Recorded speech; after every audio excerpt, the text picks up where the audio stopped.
या तासामध्ये आपल्या सर्वांचं स्वागत करतो.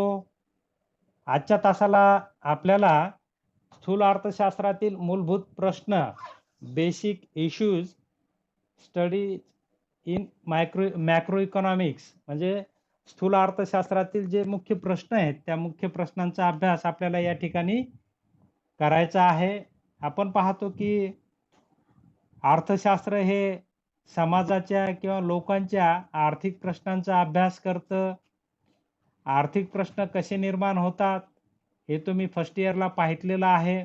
आपण पाहतो की अमर्याद गरजा, मर्यादित साधने आणि तीही पर्यायी उपयोगाची यांचा मेळ घालण्याचा जो मानवाकडून प्रयत्न होतो, त्या प्रयत्नाला आपण आर्थिक प्रश्न असं म्हणतो. की लोकांच्या अमर्याद गरजा असतात. साधने, त्या गरजा पूर्ण करणारी साधने ही मर्यादित असतात आणि त्यातून आपण पाहतो की त्यांच्यासमोर आर्थिक प्रश्न निर्माण होत असतो. या आर्थिक प्रश्नांची सोडवणूक कशी करायची किंवा लोकांच्या आर्थिक कल्याणात वाढ किंवा भौतिक कल्याणात वाढ कशी घडवून आणायची, यासाठी जागतिक पातळीवर किंवा आपल्या देशामध्ये किंवा इतर प्रशासकीय पातळीवर लोकांच्या भौतिक कल्याणात कशी वाढ घडवून आणता येईल, यासाठी विविध प्रयत्न केले जातात. आणि आपण पाहतो की जे अर्थशास्त्रज्ञ आहेत, अशा प्रकारच्या समस्या घेऊन संशोधन करत असतात आणि त्या संशोधनाच्या माध्यमातून एखादी समस्या कशी सोडवता येईल आणि लोकांच्या आर्थिक कल्याणात, भौतिक कल्याणात कशी वाढ घडवून आणता येईल, त्यांच्या गरजा पूर्ण कशा करता येतील किंवा त्यांचे आर्थिक प्रश्न कसे सोडवता येईल किंवा त्यांना सुख कसं प्राप्त होईल, त्यांचं भौतिक कल्याण कसं त्यांचं वाढेल, या अनुषंगाने विविध प्रयत्न करत असतात, संशोधन करत असतात, सिद्धांताची मांडणी करत असतात आणि त्यातून आपण पाहतो की आपलं जीवन सुखकारक होतं. विद्यार्थी मित्रहो, जागतिक पातळीवर असेल, भारतीय अर्थव्यवस्थेच्या पातळीवर अनेक समस्या असतात. आपण पाहतो की या समस्यांचा अभ्यास अर्थशास्त्रामध्ये केला जातो. अर्थशास्त्र हे सामाजिक शास्त्र आहे. ते समाजाच्या आर्थिक प्रश्नांचा अभ्यास करतं आणि या आर्थिक प्रश्नांचा अभ्यास करत असताना अर्थशास्त्रामध्ये दोन मूलभूत पद्धती आहेत. संशोधनाच्या दोन मूलभूत पद्धती आहेत. सूक्ष्म आर्थिक विश्लेषण पद्धती आणि स्थूल आर्थिक विश्लेषण पद्धती.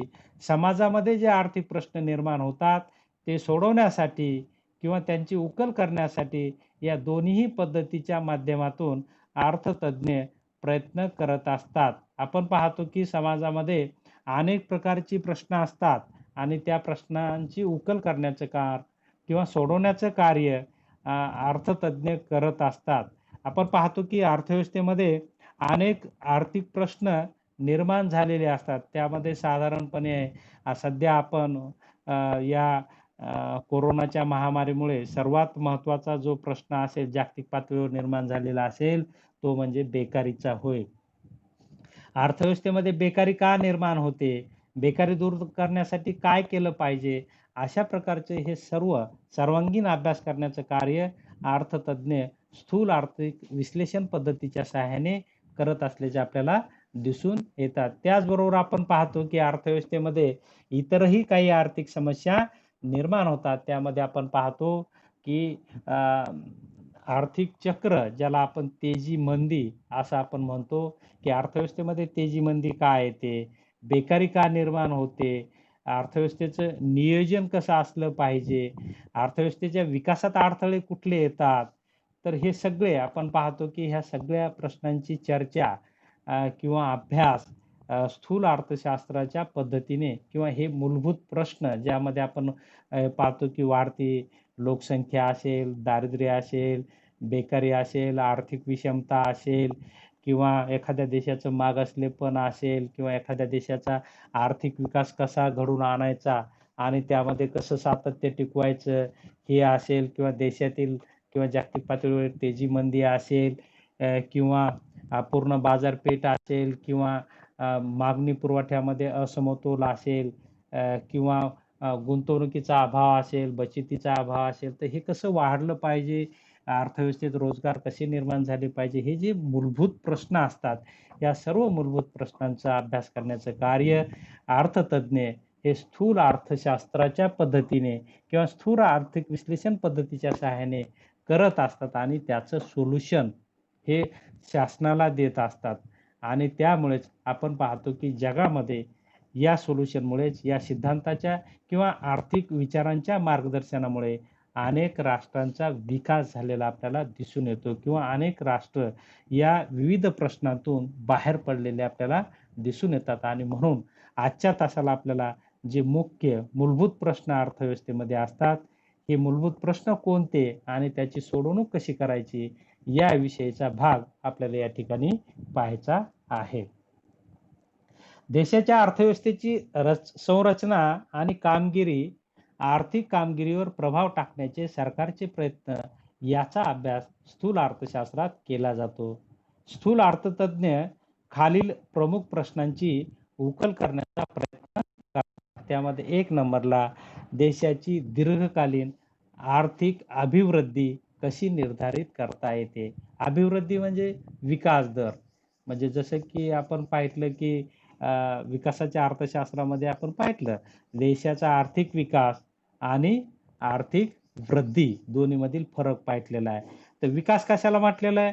विकास म्हणजे एखाद्या देशाची प्रारंभीची अवस्था, जिथे भांडवलाची गुंतवणूक करून उत्पादनाच्या प्रमाणात बदल केला जातो, जिथे गुणात्मक बदल होत असतात, त्याला आपण विकास म्हटलेला आहे. परंतु वृद्धी, आर्थिक वृद्धी हा पुढचा टप्पा असतो विकासाच्या पुढचा, की जिथे गुणात्मक बदल झालेले असतात. आता संख्यात्मक बदल आवश्यक असतात. आता त्याला आपण आर्थिक वृद्धी असं म्हणतो, की आर्थिक विकासाच्या पुढचा टप्पा म्हणजे आर्थिक वृद्धी, की जे की विकसित देशामध्ये जो विकास असतो त्याला आपण आर्थिक वृद्धी म्हटलेला आहे आणि अल्पविकसित किंवा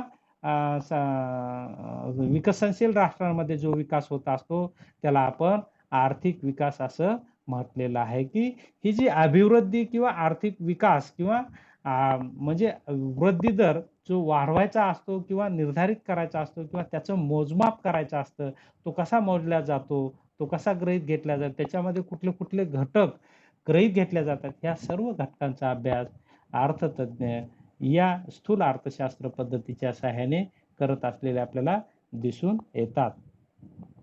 आजचे विकसित व विकसनशील देश यामधील फरक म्हणजे विकसित देशांनी त्यांच्या इतिहास काळात प्रदीर्घ अशा कालावधीत जलद आर्थिक अभिवृद्धी अनुभवलेली असते. या उलट विकसनशील देशात त्यांची सुरुवात मंद गतीने झालेली दिसून येते किंवा त्यामध्ये अडथळे आलेले दिसून येतात. 1869 ते 2011 या दीर्घकाळात, या 142 वर्षाच्या प्रदीर्घ कालावधीत USA म्हणजे अमेरिकेमधील वस्तू व सेवांचे उत्पादन 125 पटीने वाढले. पहा, दीर्घकाळात अभिवृद्धी कशी होते याचा अभ्यास स्थूल अर्थशास्त्र पद्धतीने केला जातो. तर अमेरिकेत 142 वर्षात 125 पटीने उत्पादनामध्ये वाढ घडून आलेला आपल्याला दिसून येतं. पश्चिम युरोपीय देश, जपान या राष्ट्रांचाही अशाच प्रकारचा अनुभव आहे. म्हणजे तिथे अशाच प्रकारची उत्पादनात वाढ झालेली. अगदी भारत आणि चीन यांचे उदाहरण द्यायचे झाले तर 91 पर्यंत भारत आणि चीन हे दोन्ही राष्ट्र आर्थिक विकासाच्या समान पातळीवर होते. पहा, 1991 पर्यंत भारत आणि चीन मध्ये फार विकासामध्ये फरक नव्हता, परंतु आज आपण पाहतो चीन भारताच्या खूप पुढे गेला आणि भारत पाठीमागे राहिलेला आहे. त्याचे मुख्य कारण आपल्याला काही पाहता येतील. त्यानंतर पुढच्या 30 वर्षात मात्र दोन्ही देशांनी प्रगती केलेली असली तरी चीनची प्रगती ही भारतापेक्षा 3 पटीने पुढे असलेली दिसून येते. 2010 मध्ये भारत आणि बांगलादेशची तुलना केली असता भारताच्या दरडोई उत्पन्नाच्या निम्मे उत्पन्न बांगलादेशाचे होते. म्हणजे बांगलादेश भारताच्या तुलनेत खूप पाठीमागे होता. परंतु आज जर आपण तुलना केली तर भारत आणि बांगलादेश या दोन्ही देशातील नागरिकांचे दरडोई उत्पन्न जवळपास सारखे झालेले आहे. म्हणजे विकासाच्या बाबतीत भारत पाठीमागे पडला तर बांगलादेश पुढे आलेला आपल्याला दिसून येतो. तर औद्योगिक वस्तूंच्या उत्पादनातील मोठी आघाडी या विकसित देशाचे जागतिक स्तरावरील राजकीय, सामाजिक, सैन्यविषयक आणि अगदी सांस्कृतिक महत्त्व वाढल्यामुळे त्यांचा विकास घडून आला असं आपल्याला म्हणता येतं. श्रमाची वाढती उत्पादकता ही अमेरिकेच्या विकासाचे मुख्य कारण आपल्याला सांगता येईल. की श्रमिकाची उत्पादकता वाढलेली, त्यांच्यामध्ये कौशल्य वाढलेले, त्याची उपयोगिता वाढलेली, कार्यक्षमता वाढली आणि त्यामुळे त्या राष्ट्राचा विकास घडून आलेला आपल्याला दिसून येतो. पूर्वीपेक्षा कमी तास काम करू नये. 20व्या शतकातील सुरुवातीस असलेल्या उत्पादकतेपेक्षा अमेरिकेतील कामगारांची उत्पादकता 2011 मध्ये 7 पटीने वाढली आहे. त्यामुळे अमेरिकन लोकांच्या राहणीमानाचा दर्जा मागील शतकांपेक्षा कैक पटीने वाढला आहे. थोडक्यात उत्पादनातील वाढ, विशेषतः प्रतिव्यक्ती उत्पादनातील वाढ देशाला श्रीमंत बनवतात. म्हणजे दरडोई उत्पन्न जर वाढलं तर राष्ट्र हे विकसित होतं असं म्हणता येईल. म्हणून देशाच्या अभिवृद्धी दर कसा निर्धारित होतो हे समजावून घेण्याचे कार्य स्थूल अर्थशास्त्रज्ञ करतात. अर्थात हे सोपे नाही. उदाहरणार्थ जपान व दक्षिण कोरिया या देशांत साधन सामग्रीची कमतरता असतानाही दुसऱ्या महायुद्धानंतर 1-2 पिढ्यातच हे देश औद्योगिकदृष्ट्या प्रगत बनले. साधन सामग्रीची मुबलकता असूनही दक्षिण अमेरिका खंडातील अनेक देश यामध्ये मागे पडले.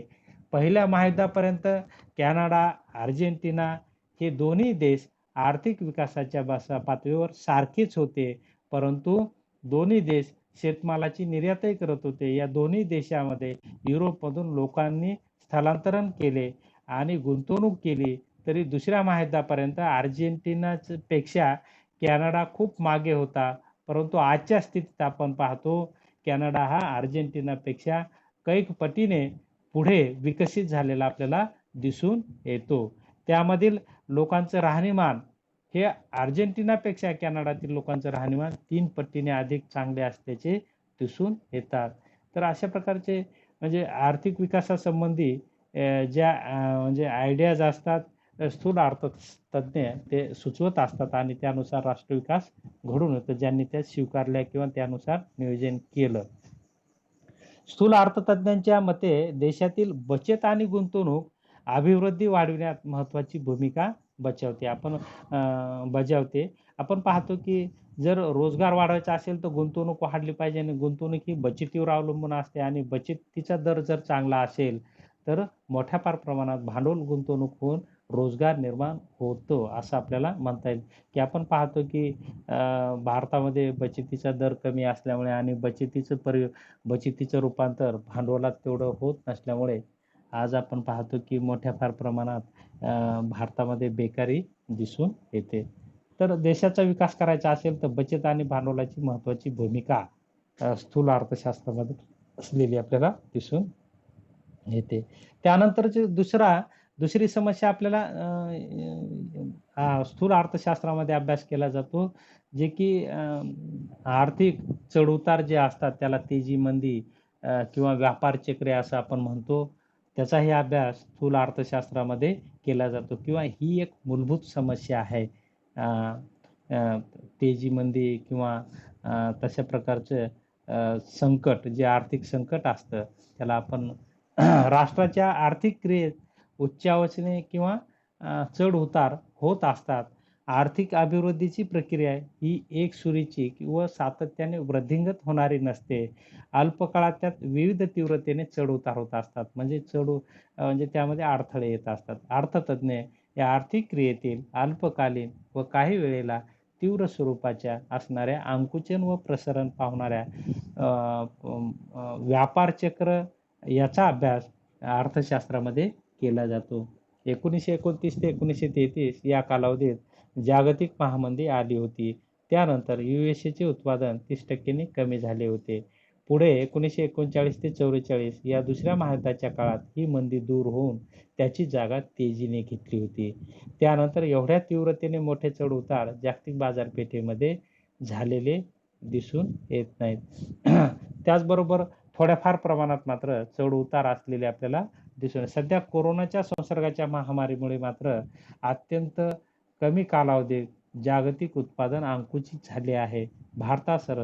भारतासह सर्व देशांना यातून कसे बाहेर पडता येईल हा एकमेव प्रश्न आज भेडसावत आहे. अशा प्रकारच्या मंदीच्या काळात लोकांचे हलाखीचे जीवन वाढत असते किंवा त्यांच्यासमोर अनेक प्रश्न निर्माण होतात. त्यामुळे राजकीय पक्षाच्या दृष्टीने हा विषय संवेदनशील असा ठरतो. म्हणून राष्ट्राच्या आर्थिक वाटचालीत असे अल्पकालीन जलद आंदोलने किंवा चढउतार का होतात?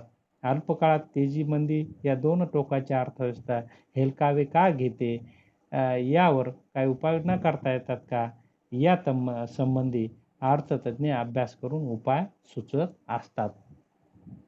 तर आपण पाहतो की व्यापार चक्रावर उपाय करण्याचं काम, व्यापार चक्री का निर्माण होतात, हे अल्पकालीन बदल अर्थव्यवस्थेमध्ये का येतात याचा अभ्यास करतात आणि ते कशी दूर करायची यासंबंधी उपाय देखील सांगत असतात. तर ही एक मूलभूत समस्या, व्यापार चक्र ही एक मूलभूत समस्या असलेली स्थूल अर्थशास्त्रातली दिसून येते. त्यानंतर दुसरी मूलभूत समस्या आहे बेरोजगारी. आपण पाहतो की आता प्रत्येक व्यक्तीला काम मिळणं हा त्याचा घटनात्मक अधिकार आहे किंवा तशा प्रकारचं शासनाचं कर्तव्य असलेलं आपल्याला दिसून येते की त्यांना रोजगार उपलब्ध करून देणं. तरी अर्थव्यवस्थेमध्ये बेकारी निर्माण होते. आपण पाहतो की बेकार कुणाला म्हटलं जातं? पात्र व्यक्तीला त्याची इच्छा असूनही काम जेव्हा मिळत नाही त्याला आपण बेकारी असं म्हणतो.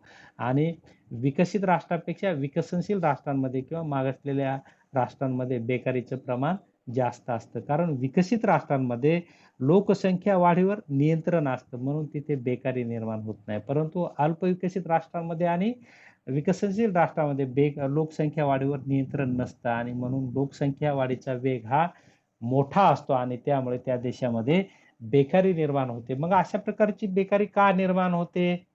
तिच्या बाबतीतले काय उपाययोजना आहेत? या सगळ्या गोष्टींचा अभ्यास स्थूल आर्थिक विश्लेषण पद्धतीच्या सहाय्याने केला जातो किंवा ही एक मूलभूत समस्या गृहीत धरून यावरील कारणांचा आणि उपायांचा अभ्यास अर्थतज्ञ करत असलेले आपल्याला दिसून येतात. विकसित व विकसनशील देशातील बेरोजगारी हा स्थूल अर्थशास्त्राचा तिसरा महत्वाचा विषय आहे. एकूण बेरोजगार लोकांच्या संख्येला एकूण श्रमबल संख्येने भागल्यास बेकारीचा दर मिळतो. या दराला देशातील आर्थिक क्रियेतील बदलानुसार चढ उतार होत असतात. म्हणजे तेजीच्या काळात बेरोजगारी कमी असते तर मंदीच्या काळात बेरोजगारी वाढते. स्थूल अर्थशास्त्रातील कोणताही प्रश्न हा स्वतंत्र नसून तो एकमेकांवर डिपेंड असतो किंवा लिंक्ड असतो असं आपल्याला म्हणता येईल. तर साधारणपणे 1933च्या जागतिक महामंदीमध्ये अमेरिकेत बेरोजगारीचा दर 25% पर्यंत वाढला होता. परंतु 1944 मध्ये फक्त 2% बेकारी होती. कारण आपण पाहतो की जिथे विकास असतो तिथे बेकारीचा दर कमी असतो आणि जिथे विकासात अडथळे असतात तिथे बेकारीचा दर जास्त असतो. 2000 नंतर भारतात व अमेरिकेत आर्थिक अभिवृद्धी वाढत असताना सुद्धा बेरोजगारीचा दर वाढत आहे. अशा प्रकारचा अनुभव किंवा आकडेवारी आपल्याला पाहावयास मिळते. या अवस्थेला त्यांनी रोजगार विरहित अभिवृद्धी, जॉबलेस ग्रोथ ज्याला त्यांनी म्हटलेलं आहे. स्थूल अर्थतज्ञ बेरोजगारी का निर्माण होते, यावर काय उपाययोजना करता येऊ शकतात याचा अभ्यास करतात. विशेषतः सद्यस्थितीत देशासमोरील सर्वात मोठा आणि महत्त्वाचा प्रश्न की लोकांच्या हाताला काम कसे मिळवून देता येईल यासंबंधीचे मार्गदर्शन करण्याचे कार्य स्थूल अर्थशास्त्रामध्ये अर्थतज्ञ करत असतात. त्यानंतरची मूलभूत समस्या आहे चलनवाढ. आपण पाहतो की चलनवाढ म्हणजे म्हणजे जास्त पैशात चलन पुरवठा हा कमी वस्तूचा पाठलाग करतो. म्हणजे वस्तूंचा पुरवठा कमी असतो आणि पैशाचा पुरवठा जेव्हा वाढतो तेव्हा चलनवाढ घडून येते असं आपल्याला म्हणता येईल. चलनवाढ म्हणजे किमतीत वाढ होणे आणि किमतीत वाढ केव्हा होते? जेव्हा पुरवठा कमी पडतो आणि पुरवठा कशावर अवलंबून असतो? गुंतवणुकीवर अवलंबून असतो. गुंतवणूक कमी तर पुरवठा कमी. म्हणून औद्योगिक विकास मोठ्या प्रमाणात केला पाहिजे. त्यामुळे काय होतं की वस्तूच्या पुरवठ्यात वाढ होते आणि वस्तूच्या पुरवठ्यात वाढ होती तर झाली तर आपण पाहतो की वस्तूच्या किमती ह्या कंट्रोलमध्ये राहतात. किंवा प्राथमिक क्षेत्राच्या बाबतीत आपण पाहतो की शेतीला जर आधुनिक साधनांची जोड दिली, सिंचन व्यवस्था दिल्या तर शेतीची उत्पादकता वाढून पुरवठ्यात वाढ होईल आणि त्यामुळे शेतमालाचं शॉर्टेज न येता त्यामुळे किमती कमी राहतील. परंतु आपण पाहतो की अर्थव्यवस्थेमध्ये चलनवाढ फार प्रमाणात दिसून येते. अशा प्रकारची चलनवाढ का निर्माण होते? कारण आपण पाहतो चलनवाढीमुळे लोकांचं वास्तव उत्पन्न कमी होत असतं किंवा मिळालेलं उत्पन्न सगळं चलनवाढीवरच ते खर्च होतं आणि म्हणून इतर विकासासाठी, त्यांच्या विकासासाठी पैसा उरत नाही किंवा तशा प्रकारचं साधन कमी पडतं आणि म्हणून लोकांच्या राहणीमानाच्या पातळीचा दर्जा हा खालावतो. म्हणून कुठल्याही राष्ट्राला चलनवाढ ही परवडत नाही आणि म्हणून अशा प्रकारची चलनवाढ का येते? त्याची कुठले कारणं आहेत आणि त्याच्यावर काय उपाययोजना केल्या ही एक मूलभूत समस्या घेऊन स्थूल अर्थशास्त्रामध्ये संशोधन केले जाते किंवा तशा प्रकारचे सिद्धांत मांडले जातात आणि किंवा अर्थशास्त्रामध्ये, स्थूल अर्थशास्त्रामध्ये या पद्धतीचा अभ्यास ह्या मूलभूत समस्येचा अभ्यास केला जातो. काळाच्या ओघात जेव्हा बहुतांश वस्तू व सेवांच्या किमती वाढतात, तेव्हा त्यास चलनवाढ असे म्हणतात. वर्षभरातील सरासरी किंमत पातळीच्या टक्केवारीत होणारा बदल म्हणजे चलनवाढीचा दर होय. जर समजा हा दर 10% वाढला, तर ग्राहकांना पूर्वीपेक्षा 10% जास्त पैसा मोजावा लागतो. वस्तूचे पूर्वी इतकेच नग घेण्यासाठी 10% पैसा जास्त द्यावा लागतो. स्थूल अर्थशास्त्रज्ञ चलनवाढ का होते, त्यावर उपाययोजना करता येऊ शकतात का, याचा अभ्यास करतात. देशनिहाय आणि कालनिहाय चलनवाढीच्या दरात लक्षणीय बदल झालेले दिसून येतात. 1990च्या दशकात स्वित्झर्लंडमधील चलनवाढीचा दर 1 ते 2% इतका कमी असतानाही सोव्हिएत प्रजासत्ताक मात्र तो दर 1000% इतका होता. म्हणजे चलनवाढीची समस्या ही स्थळ, काल आणि देशपरत्वे बदलणारी असते असं आपल्याला म्हणता येईल. जेव्हा चलनवाढीचा दर अत्युच्च पातळीवर असतो म्हणजे उच्च पातळीवर असतो, तेव्हा बाजारातील वस्तूंच्या किमती तासागणिक किंवा दिवसागणिक बदलत असतात. त्यानुसार लोकांचा सरकार निर्मित पैसा व विनिमयाच्या माध्यमावरील विश्वासच नष्ट होतो आणि यातून विनिमय व्यवहारच कोलमडतात. त्याचे अर्थव्यवस्थेवर विपरीत परिणाम होतात. म्हणून प्रत्येक देशाला आपल्या देशातील चलनाची खरेदी शक्ती टिकवण्याचे प्रयत्न करावे लागतात. विशेषतः देशाच्या मध्यवर्ती बँकेच्या माध्यमातून हे कार्य सरकार करत असतं आणि हे कार्य कशा पद्धतीने अधिक प्रभावीपणे करता येईल याचा अभ्यास स्थूल अर्थशास्त्र करते. तसेच पैशाची खरेदी शक्ती फार वाढू नये यासाठीही स्थूल अर्थशास्त्रामध्ये प्रयत्न केले जातात.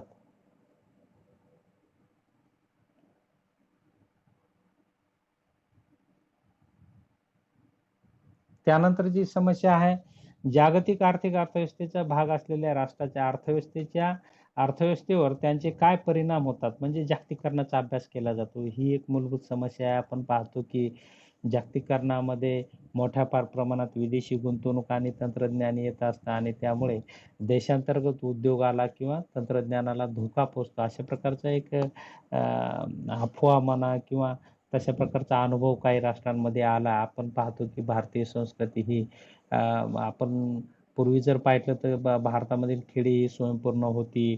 लघुउद्योग मोठ्या प्रमाणात होते आणि त्यामुळे भारतीय अर्थव्यवस्था ही संतुलित असलेली आपल्याला दिसून येते किंवा तशा प्रकारची एक स्वयंपूर्ण अर्थव्यवस्था होती. परंतु आपण पाहतो की औद्योगिक क्रांतीने हे सगळं बदललेलं आहे आणि आता तंत्रज्ञानावर आधारित मोठे उद्योग स्थापन होत आहे आणि त्यामुळे छोटे व मध्यम स्वरूपाचे उद्योग बंद पडून मोठ्या प्रमाणात अर्थव्यवस्थेमध्ये आर्थिक समस्या निर्माण होत आहेत. तर या समस्या ही स्थूल आर्थिक विश्लेषण पद्धतीच्या सहाय्याने अभ्यासल्या जातात आणि त्यावर उपाययोजना सांगितल्या जातात.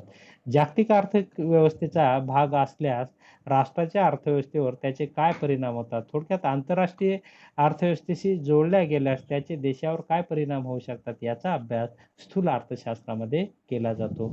आज जगातील सर्वच मोठ्या अर्थव्यवस्था खुल्या अर्थव्यवस्था आहेत किंवा खाजगीकरणाचा त्यांनी स्वीकार केलेला आहे. त्यांचा इतर राष्ट्रांबरोबर विस्तृत व्यापार आणि वित्तीय संबंध आहे. विविध राष्ट्रांमधील अशा सहसंबंधाचा धागा चांगल्या रीतीने समजून घेण्याकरिता स्थूल अर्थशास्त्रज्ञ आंतरराष्ट्रीय व्यापार आणि आंतरराष्ट्रीय भांडवल, कर्ज यांच्या प्रारूपांचा अभ्यास करतात. आज USA हे जगात वृद्धी इंजिन असल्यामुळे अमेरिकेच्या शेअर बाजारातील वाढ, त्यांचा अमेरिकन ग्राहकांच्या उपभोग खर्चावर होणारा परिणाम आणि त्यामुळे इतर देशातील वस्तूंची अमेरिकेतील आयात हा आंतरराष्ट्रीय अर्थशास्त्राचा महत्त्वाचा विषय आहे आणि त्यामुळे जगातील बहुतेक देश अमेरिकन अर्थव्यवस्थेशी जोडले गेले आहेत आणि त्यामुळे आंतरराष्ट्रीय व्यापार, कर्ज आणि भांडवलामुळे एका देशातील व्यापार चक्र येथे अमेरिका संबंधित आहे.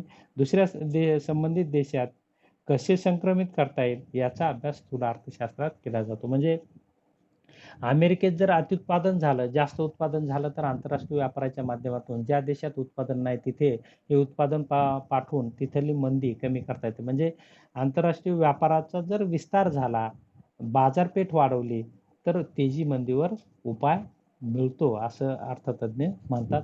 व्यापारामुळे निर्माण होणाऱ्या देवाणघेवाण रकमेत असंतुलन निर्माण झाल्यास त्याचाही अभ्यास स्थूल अर्थशास्त्रामध्ये केला जातो.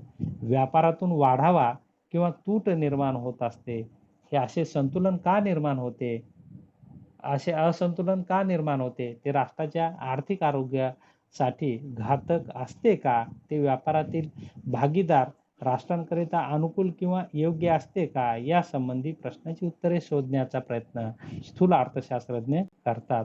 म्हणजेच राष्ट्राचे परावलंबित्व आणि त्यामुळे परावलंबित्वामुळे एका देशातील आर्थिक प्रश्न दुसऱ्या देशावर कसे परिणाम घडवून आणतात याचाही अभ्यास स्थूल अर्थशास्त्रामध्ये केला जातो. त्यानंतरची मूलभूत समस्या आहे राष्ट्राची आर्थिक कामगिरी उंचावण्यासाठी शासकीय धोरणे आणि उपाययोजना उपयुक्त असतात का? हा एक मूलभूत प्रश्न प्रत्येक अर्थव्यवस्थेसमोर असतो आणि त्याही प्रश्नाचा अभ्यास स्थूल अर्थशास्त्रामध्ये अर्थतज्ञ करत असतात. हा आपण पाहतो की शासकीय धोरणावर देशाचा विकास अवलंबून असतो आणि शासकीय धोरणे ही या समस्येशी निगडीत असतात आणि या समस्येचा अभ्यास अर्थतज्ञ करतात आणि हीच अर्थतज्ञाने केलेला अभ्यास किंवा मांडलेला सिद्धांत किंवा दिलेले विचार या विचारांवरच शासकीय धोरणे अवलंबून असतात आणि त्यानुसार ती समस्या सोडवण्याचा किंवा विकास करण्याचा प्रयत्न जागतिक पातळीवर विविध राष्ट्रांमध्ये झालेला आपल्याला दिसून येतो आणि म्हणून आपण पाहतो की आर्थिक विकास किंवा शासकीय धोरणे यांचा काय संबंध आहे, तर याचा अभ्यास या स्थूल अर्थशास्त्रीय पद्धतीमध्ये केला जातो. स्थूल अर्थशास्त्राचा अतिशय जिव्हाळ्याचा प्रश्न आहे. राष्ट्राची आर्थिक कामगिरी अनेक घटकांवर अवलंबून असते. नैसर्गिक व मानवी साधनसामग्री, इमारत, यंत्रे व सॉफ्टवेअर यासारख्या भांडवली साठा, देशातील उपलब्ध तंत्रज्ञान, नागरिकांनी वैयक्तिक व सामूहिकरित्या निवडलेल्या आर्थिक निवडी देशाची आर्थिक कामगिरी घडून आणतात. या सर्व आर्थिक कामगिरीवर प्रभाव टाकणारा एक अत्यंत प्रभावशाली घटक म्हणजे सरकारचे स्थूल आर्थिक धोरण होय. सरकारच्या स्थूल आर्थिक धोरणाचा संपूर्ण अर्थव्यवस्थेच्या कामगिरीवर परिणाम होतो. या अनुषंगाने सरकारकडे मौद्रिक धोरण आणि राजकोषीय धोरण हे दोन प्रमुख धोरणात्मक साधने उपलब्ध असतात. आपण पाहतो की मौद्रिक धोरण हे RBIच्या माध्यमातून गव्हर्नमेंट करत असतं आणि पैशाच्या पुरवठ्यावर कंट्रोल करत असतं.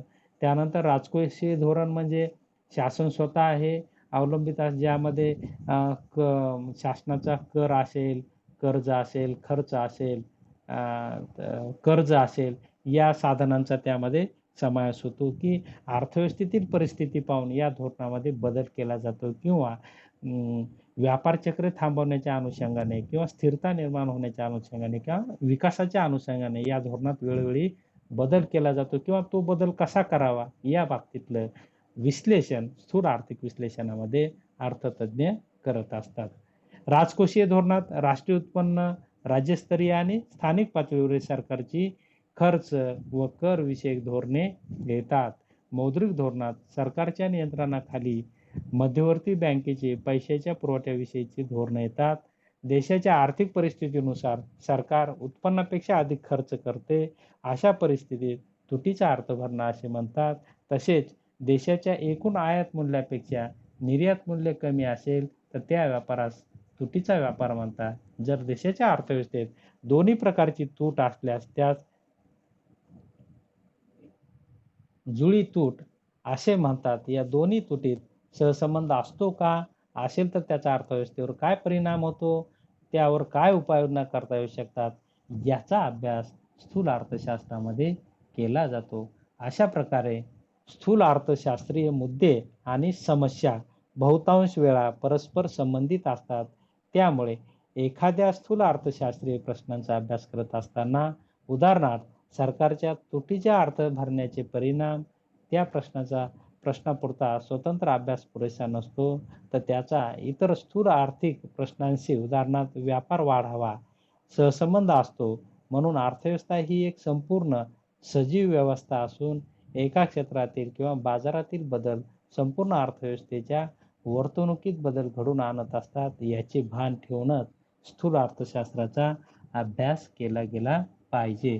तर थोडक्यात अशा प्रकारचे मूलभूत प्रश्न अर्थव्यवस्थेमध्ये असतात आणि हे प्रश्न सोडवण्याचं काम स्थूल आर्थिक विश्लेषण पद्धतीच्या सहाय्याने केल्या जातं. तर थोडक्यात जे जागतिक पातळीवर अर्थव्यवस्थेसमोर जे मूलभूत प्रश्न आहेत, ज्यामध्ये व्यापार चक्रे असतील, बेकारी असेल, दारिद्र्य असेल, आर्थिक विकास असेल, त्या चलनवाढ असेल, तर हे सगळं धोरणे या समस्या कशा दूर करायच्या आणि यातून राष्ट्राला कसं बाहेर काढून राष्ट्राचा विकास कसा घडवून आणायचा आणि त्यासाठी काय काय उपाययोजना केल्या पाहिजे, या सगळ्या उपाययोजनांचा अभ्यास स्थूल आर्थिक विश्लेषण पद्धतीच्या सहाय्याने अर्थतज्ञ करत असतात आणि शासनांना तशा प्रकारचे विचार देत असतात किंवा सिद्धांताची मांडणी करतात व या सिद्धांतावरच आधारित शासनाचं जे नियोजन आणि धोरण आखलं जातं तेच आर्थिक विकासाला पूरक किंवा ह्या समस्या दूर करण्याचे साठी उपयुक्त ठरतं असं आपल्याला म्हणता येईल. थोडक्यात आपण या ठिकाणी या तासाला थांबलात त्याबद्दल आपल्या सर्वांचे आभार व्यक्त करतो आणि या ठिकाणी थांबतो. धन्यवाद.